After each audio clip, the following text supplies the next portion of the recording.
El aire tenía un sabor extraño aquella tarde de octubre, metálico y pesado, como el instante antes de que caiga un rayo. Daniel Cruz había aprendido a confiar en esa sensación en lugares donde confiar en la persona equivocada significaba no volver a casa jamás. 15 años desde que se había alejado de esa vida, pero algunos instintos se niegan a morir.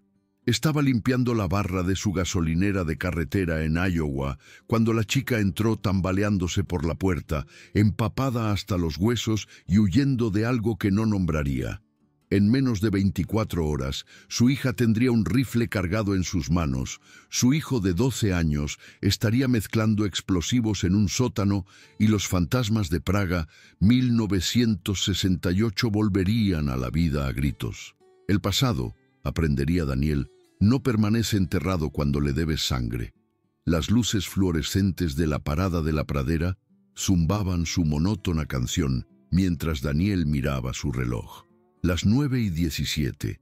Faltaban 3 horas para que terminara su turno antes de poder ir a casa a ver a su hijo menor, y luego desplomarse en una cama que olía ligeramente a aceite de motor por mucho que lavara las sábanas. El chico le necesitaba últimamente. Necesitaba la tranquilidad que solo la presencia de un padre podía brindar, especialmente desde que los médicos habían emitido su veredicto sobre el empeoramiento de la condición de Tomás. Truenos retumbaron por las llanuras de Iowa, más cerca ahora. La lluvia llegaría pronto. Daniel podía olerla, mezclándose con los vapores de gasolina y el café que se había amargado en la cafetera. Se dispuso a preparar una nueva tanda cuando la puerta se abrió de golpe. No podía tener más de 18 años, el pelo oscuro pegado a la piel pálida, ojos que catalogaban cada salida con la eficiencia practicada de alguien entrenado para sobrevivir. El agua goteaba de su chaqueta de cuero sobre el linóleo desgastado. Servicio. Su voz apenas se oyó por encima de la tormenta que se acercaba. Daniel señaló por el estrecho pasillo. Adelante. El café está caliente si lo necesitas. Asintió una vez, precisa, económica, y luego desapareció. Daniel notó que no dejó huellas mojadas que llevaran a la puerta, lo que significaba que no había llegado en coche, no hacía poco al menos. La parada de la pradera se encontraba sola en el cruce, a 8 millas del pueblo más cercano, Millbrook. Nadie caminaba hasta allí, a menos que algo hubiera salido catastróficamente mal. «Papá, el generador vuelve a fallar». Su hija salió del almacén, de 19 años, con los ojos verdes de su madre y su propia mandíbula terca. Emma había estado ayudando en la gasolinera desde que cumplió los 15, desde que el cáncer se llevó a Rebeca y dejó a Daniel con 2 hijos y deudas que se extendían como alambre de espino sobre su futuro. «Lo miraré mañana», dijo Daniel, aunque llevaba 3 semanas diciendo lo mismo. El dinero para las reparaciones competía con el dinero para los especialistas de Tomás, y Tomás siempre ganaba ese cálculo. Emma miró hacia el pasillo donde la chica había desaparecido. «¿Quién es?» «No lo sé. Solo alguien a quien pilló el mal tiempo». Su hija se acercó a la ventana, escudriñando la oscuridad. «No oí ningún vehículo». Daniel tampoco, lo que aumentó su inquietud. La chica regresó 5 minutos después, habiéndose secado un poco con toallas de papel. De cerca, Daniel notó detalles que no encajaban. Botas caras, a pesar de los vaqueros desgastados, un colgante de plata en su garganta con forma de alas, manos que se movían con precisión marcial. «Gracias», dijo, acercándose al mostrador. «¿Podría usar su teléfono? Mi transporte tuvo un problema». Daniel señaló el viejo teléfono de disco junto a la caja registradora. «Todo tuyo». Cogió el auricular, luego se detuvo, su mano libre tocando inconscientemente el colgante. Cuando éste atrapó la luz, la respiración de Daniel se detuvo en su pecho. Alas de acero, emblema no oficial de una unidad que nunca existió oficialmente. usado solo por 6 personas en todo el mundo. Antes de que pudiera procesar esta revelación, los faros barrieron las ventanas. No un vehículo, sino 4, sus motores rugiendo a través de la tormenta. Emma se puso rígida a su lado. «Ese es el Camaro de Brandon». La chica se congeló, la taza de café a medio camino de sus labios, el miedo brillando en sus facciones antes de ser rápidamente enmascarado. 4 puertas de coche se cerraron de golpe en rápida sucesión. Voces masculinas jóvenes, fuertes y temerarias.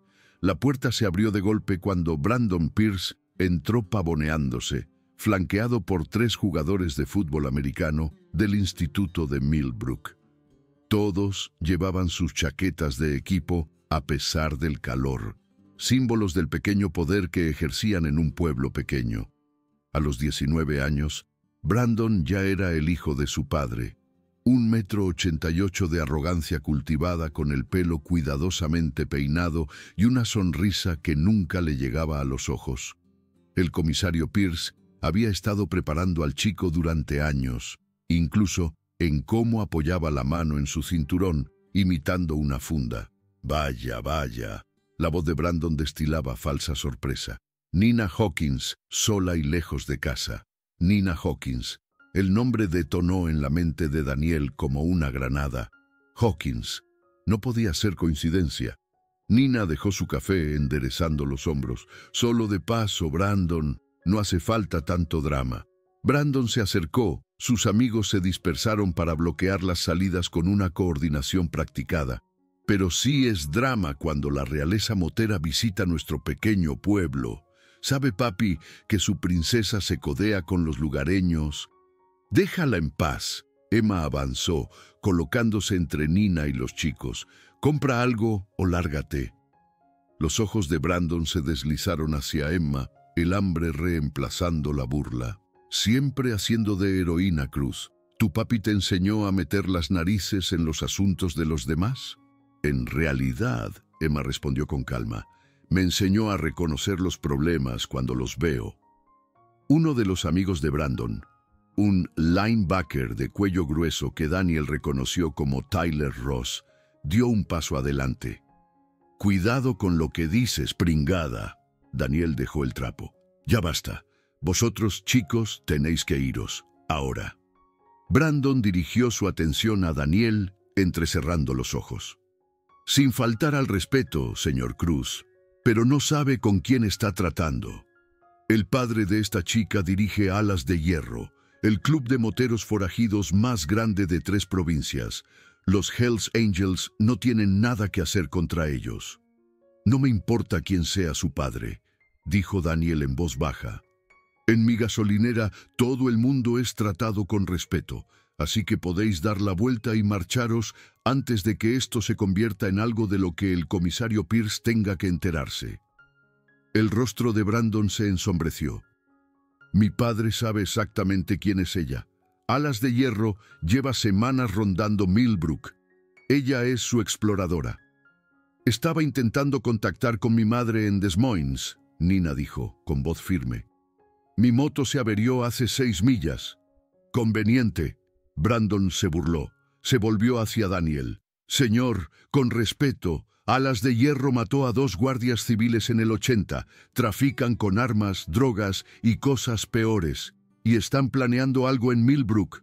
Mi padre tiene información. Tu padre tiene un rencor». Daniel interrumpió, su voz endureciéndose.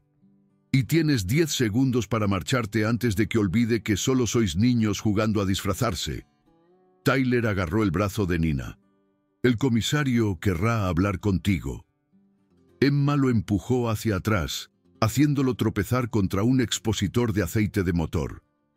«Quítale las manos de encima». El puño de Brandon impactó en la mandíbula de Emma antes de que Daniel pudiera intervenir, haciendo que su cabeza se echara hacia atrás. Ella se estrelló contra el mostrador, la sangre brotando en la comisura de su boca. Daniel saltó el mostrador con una velocidad que desmentía sus 46 años. Su mano se cerró alrededor de la garganta de Brandon. empujándolo contra la pared con la fuerza suficiente para hacer vibrar el expositor de cigarrillos. «Mal movimiento, hijo», Daniel susurró, su voz mortalmente tranquila. «Muy mal movimiento». El tercer chico buscó algo en su chaqueta. Sin mirar, la mano libre de Daniel se disparó, atrapando la muñeca del chico con una fuerza que le hizo jadear.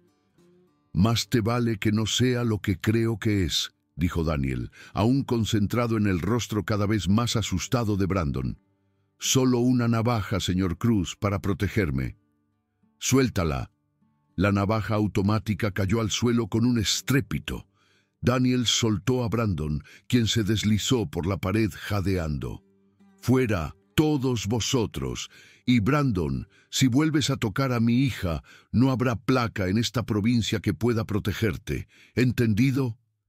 Brandon se masajeó la garganta, el odio ardiendo en sus ojos. «Mi padre se enterará de esto». «Cuenta con ello. Mañana presentaré cargos por agresión». Los tres adolescentes retrocedieron hacia la puerta, la bravuconería evaporada. Brandon señaló a Nina. «Esto no ha terminado, Hawkins. Dile a tu viejo que sabemos lo que está planeando». Luego se fueron, el motor del Camaro rugiendo mientras salía derrapando del aparcamiento. Daniel se volvió hacia Emma, examinando suavemente el hematoma que se formaba a lo largo de su mandíbula. «¿Estás bien, cariño?»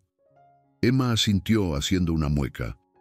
«Sí, no es la primera vez que Brandon muestra su verdadera cara». «Es la primera vez que te golpea», observó Daniel con hielo en la voz. «Estoy bien, papá, de verdad». Emma miró a Nina. «¿Estás bien?» Nina pareció sorprendida por la preocupación. «Debería preguntarte eso a ti. No tenías por qué intervenir». «Sí, sí tenía», respondió Emma simplemente. Daniel estudió a Nina con más cuidado ahora. El parecido era sutil pero inconfundible, la forma de su mandíbula, la inteligencia calculadora detrás de esos ojos oscuros. La hija de Víctor Hawkins, sin duda. «¿Se te averió la moto?», preguntó. Nina asintió. «La cadena de distribución se rompió en mi Sportster. Tuve que esconderla en la autopista 70 cuando vi a esos idiotas siguiéndome». «¿Una Ironhead del 78? Daniel adivinó. Las cejas de Nina se alzaron. «Buen oído. La mayoría de la gente no sabe diferenciar los años». «¿Tu padre iba contigo?» La pregunta quedó en el aire demasiado tiempo. «No», dijo Nina finalmente. «Él no sabe que me fui. Mamá y yo hemos estado quedándonos con mi tía en Chicago desde la separación. Papá quería que terminara la escuela allí, lejos de los asuntos del club». Dudó. «¿Cómo supiste que Brandon mentía sobre que Alas de Hierro estaba planeando algo?» «Porque los clubes forajidos no pierden el tiempo en pueblos como este a menos que estén de paso», respondió Daniel, «y porque el comisario Pierce heredó su hábito de retorcer la verdad para que encaje en su narrativa». Un rayo brilló, seguido inmediatamente por un trueno que hizo temblar las ventanas. La tormenta estaba justo encima. «Debería llamar a mi madre», dijo Nina, «para que sepa que llegaré tarde». Mientras Nina hacía su llamada, Daniel apartó a Emma. «Ve a limpiarte. Yo cierro esta noche». «¿Papá?» Emma bajó la voz. «¿Quién es ella en realidad? ¿Reconociste algo?» Daniel consideró su respuesta con cuidado. «Alguien relacionado con mi pasado, antes de que nacieras, cercano a lo militar». Emma estudió el rostro de su padre, leyendo la tensión. «¿Te preocupa algo más que Brandon Pierce?» «Chica lista». Daniel esbozó una sonrisa. «Demasiado lista a veces». Nina regresó, con expresión preocupada. «Mamá no contesta. Le dejé un mensaje». «La cobertura es irregular con este tiempo», ofreció Daniel, aunque sospechaba que el problema podría ser más complicado. Una hora después, habían recuperado la Sportster de Nina de la zanja de drenaje donde la había escondido. Daniel cargó la motocicleta en la caja de su camioneta, asegurándola con eficiencia practicada. De vuelta en el taller de la parada de la pradera, examinó la cadena de distribución bajo la dura luz fluorescente. «Es una rotura limpia», dijo finalmente. «Casi demasiado limpia». Nina frunció el ceño. «¿Qué quieres decir? Podría ser coincidencia. Podría ser que alguien quisiera dejarte tirada». Daniel la miró. «¿Alguien tiene motivos para seguirte además de Brandon y sus amigos?» «No», dijo Nina rápidamente. Demasiado rápido. Daniel no insistió. En cambio, llevó la Sportster a su espacio de trabajo. «Puedo arreglarla. Podría tardar un día en conseguir las piezas. Probablemente debería llamar a una grúa para Des Moines. Eso te costará 300 como mínimo. Yo puedo hacerlo por piezas y mano de obra, quizás 100 en total». La oferta práctica pareció aliviar su sospecha. «Eso es generoso. Es negocio», corrigió Daniel. La campana de la entrada sonó de nuevo. Emma fue a comprobar, pero no regresó. Daniel dejó sus herramientas y la siguió. El comisario Gerald Pierce estaba en el mostrador, su uniforme inmaculado a pesar de la hora tardía y el tiempo. A sus 52 años, Pierce se mantenía imponentemente en forma, el pelo plateado, cortado corto al estilo militar, sobre un rostro tallado en granito y decepción. 2 agentes le flanqueaban, las manos apoyadas en sus armas de servicio. Nina no estaba a la vista. «Trabajando hasta tarde, Cruz», dijo Pierce sin preámbulos. «¿Hay algo en lo que pueda ayudarle, comisario?» Los ojos fríos de Pierce lo catalogaron todo. Brandon llamó. «Dice que hubo un altercado. Dice que lo agrediste». Emma dio un paso adelante, el hematoma en su mandíbula ahora claramente visible. «Después de que él me hiciera esto». La expresión de Pierce no cambió. «Brandon dice que Emma atacó primero. Dice que estabas encubriendo a una conocida asociada de Alas de Hierro, Nina Hawkins». «Nina Hawkins no es Alas de Hierro», respondió Daniel con calma. «Es una adolescente cuya moto se averió en una tormenta. Tu hijo y sus amigos la siguieron hasta aquí e intentaron sacarla por la fuerza». «Hawkins», Pierce repitió lentamente, observando el rostro de Daniel. «Relacionada con Victor Hawkins, supongo». «No lo sabría». «No insultes mi inteligencia, Cruz.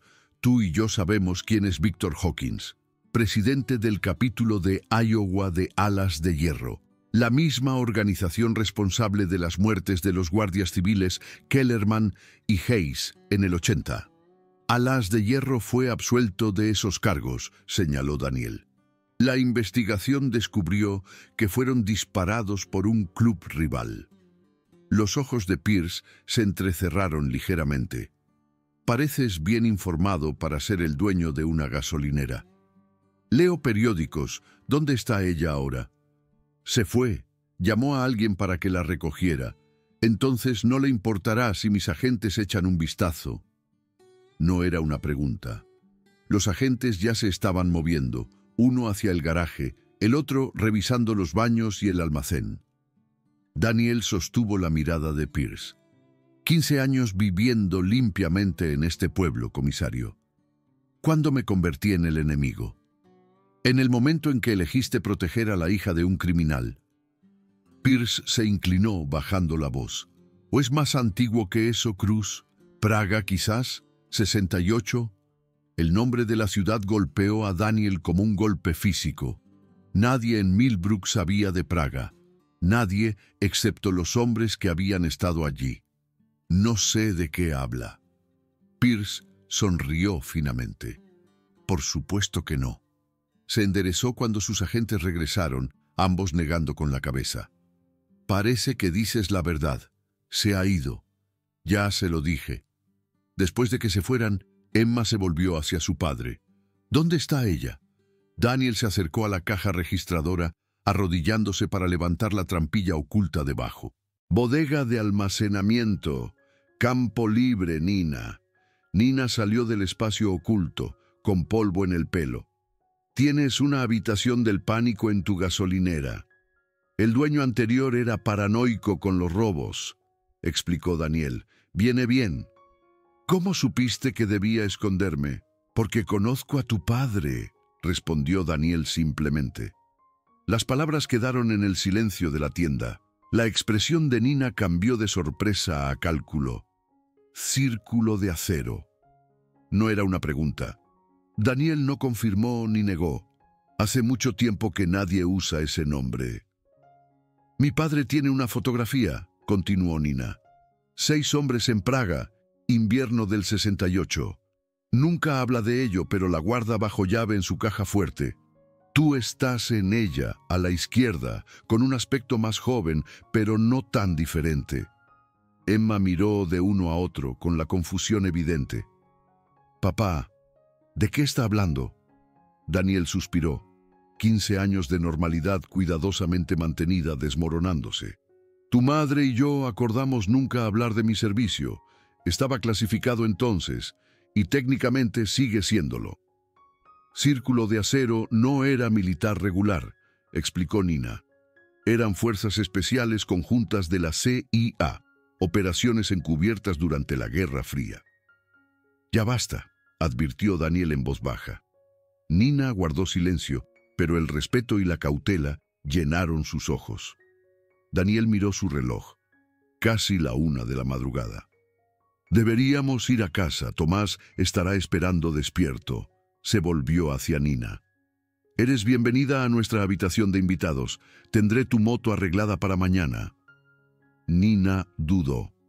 El comisario Pierce. No te buscará en mi casa, Daniel terminó. Esta noche no, al menos. Mañana te habrás ido. Tomada la decisión, cerraron la gasolinera y condujeron por calles tranquilas hasta la modesta casa de 2 pisos de Daniel. La antigua granja se asentaba en 4 acres a las afueras de Millbrook, renovada por las propias manos de Daniel después de la muerte de Rebecca, necesitando el trabajo físico para agotarlo lo suficiente como para dormir. Tomás estaba de hecho despierto, su rostro de 13 años iluminándose cuando entraron. A pesar de la hora tardía, estaba sentado en la mesa de la cocina rodeado de catálogos de motos y sus propios dibujos meticulosos de motores. La condición espinal que le torcía la espalda había empeorado, pero su entusiasmo por la vida permanecía intacto. «Papá, Emma». Su sonrisa flaqueó cuando notó el hematoma de Emma. Luego cambió a curiosidad ante la presencia de Nina. «¿Quién es?» «Nina», dijo Daniel simplemente. «Se quedará esta noche. Su moto se averió». Los ojos de Tomás se abrieron. «¿Qué tipo?» «Una Ironhead Sportster», respondió Nina complacida por su genuino interés. «¡Impresionante!» Tomás intentó ponerse de pie, haciendo una mueca mientras se apoyaba en las muletas especializadas que le ayudaban a moverse. «¿Puedo ayudar a arreglarla?» «Mañana después de la escuela», prometió Daniel. «Ahora a la cama, campeón. Mucho más allá de la hora de apagar las luces». Después de acostar a Tomás y mostrar a Nina la habitación de invitados, Daniel encontró a Emma esperando en la cocina, con una taza de té en la mano y preguntas en sus ojos. «Círculo de Acero», dijo sin preámbulos. «Praga. Necesitas explicarlo». Daniel se hundió en la silla frente a ella. «En el 68 fui reclutado para una misión especial en Praga. 6 de nosotros, todos con habilidades particulares. La Guerra Fría estaba en su apogeo tras bambalinas.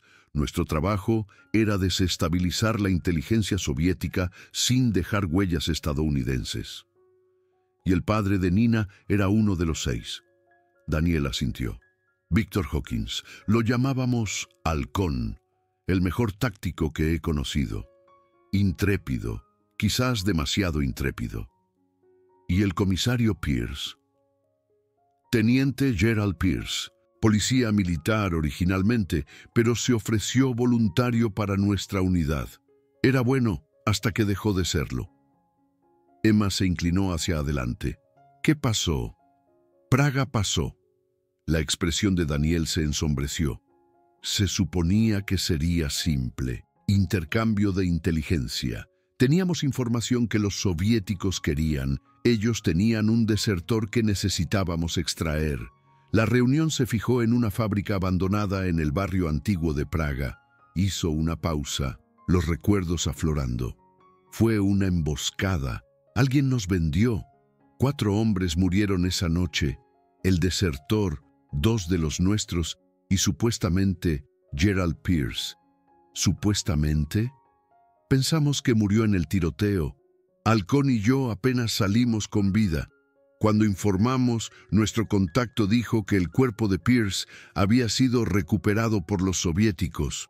Fuimos extraídos 2 días después. Círculo de Acero fue disuelto oficialmente.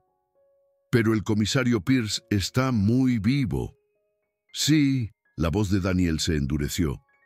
Reapareció 5 años después con una nueva identidad, cortesía del gobierno. No supe que se había asentado en Millbrook hasta después de haber comprado la gasolinera. Para entonces, Rebecca estaba enferma. Mudarse no era una opción. ¿Sabe él que tú sabes que está vivo? Hemos tenido un acuerdo tácito. Dejar el pasado enterrado. Hasta esta noche. Daniel confirmó con un asentimiento. Cuando Brandon y sus amigos aparecieron siguiendo a Nina, no fue coincidencia. Pierce debió reconocerla. Estado vigilando cualquier señal de Halcón. ¿Pero por qué? La misión fue hace décadas. Porque Halcón fue supuestamente quien mató a Pierce en esa fábrica, dijo Daniel en voz baja. Y si Pierce sobrevivió, podría haber sido él quien nos traicionó a los soviéticos. Emma asimiló esto lentamente. ¿Lo sabe Nina? Lo dudo. Halcón nunca cargó a la familia con fantasmas. Por eso tiene que haberse ido mañana, dijo Emma. No permitirás que nuestra familia se vea envuelta en lo que sea que se esté gestando. Exacto. Pero mientras Daniel yacía despierto en la cama, mirando al techo mientras los viejos recuerdos daban vueltas, sabía que el mañana traería más que una moto reparada y una invitada que se marchaba.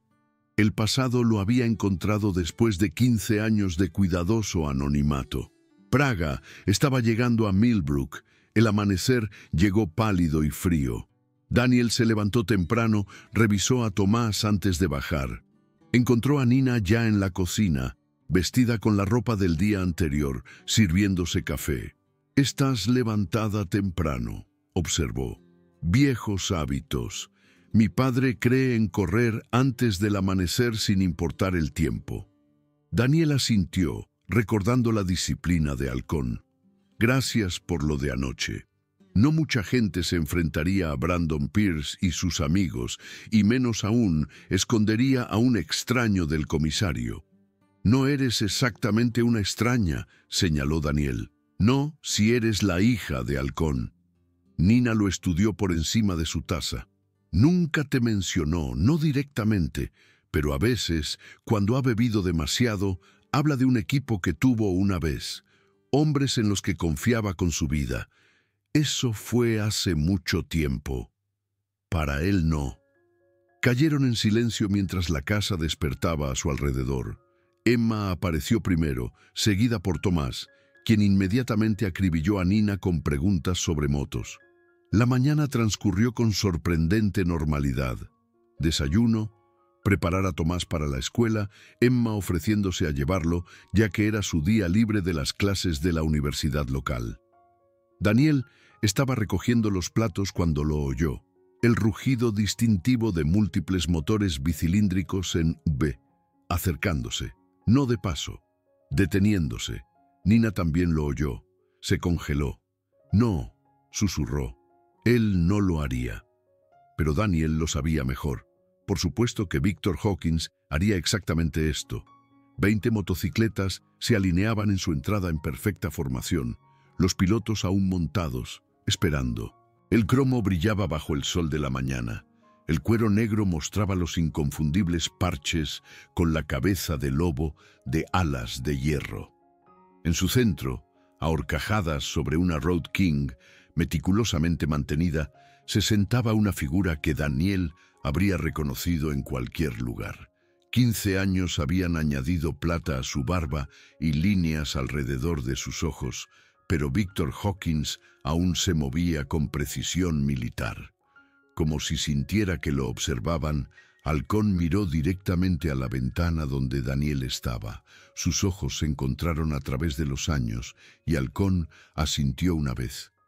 «Está aquí», dijo Nina innecesariamente. «Todos ellos. ¿Cómo me encontró?» «Un rastreador GPS en el colgante», Daniel adivinó.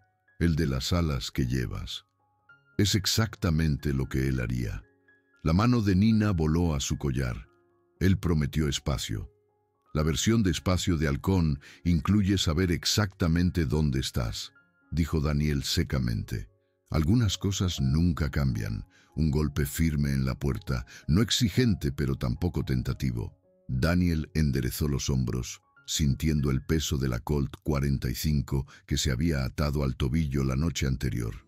Viejos hábitos. «Quédate aquí», le dijo a Nina.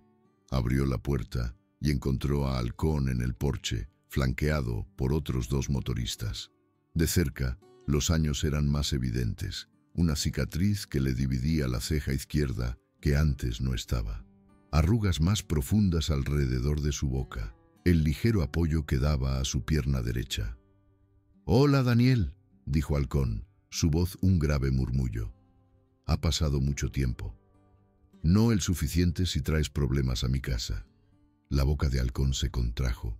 «Tan directo como siempre», señaló a los hombres a su lado. «Mis capitanes de carretera, Diesel y Monk, mantendrán la distancia si lo prefieres. ¿Por qué estás aquí?» «Mi hija. El GPS muestra que su moto se detuvo en tu gasolinera anoche. Luego, nada. Dada nuestra historia, pensé en 2 posibilidades. O la estabas ayudando o alguien la estaba usando para llegar a mí». «Está a salvo», Daniel confirmó. «La moto se averió, la cadena de distribución fue saboteada». La expresión de Halcón se ensombreció. «Quiero verla». «Eso depende de Nina». Nina apareció detrás de Daniel. «Estoy aquí mismo, papá». Las facciones de Halcón se suavizaron ligeramente. «Nina, ¿estás bien, niña?» «Estoy bien, no gracias a tu dispositivo de rastreo. ¿Cómo va la búsqueda de mamá?» La pregunta tomó a Halcón por sorpresa. «¿De qué hablas? Tu madre está en Des Moines con tu tía». Nina frunció el ceño. «No, no lo está. Se fue hace 3 días. Dijo que se reuniría contigo para discutir el acuerdo de divorcio.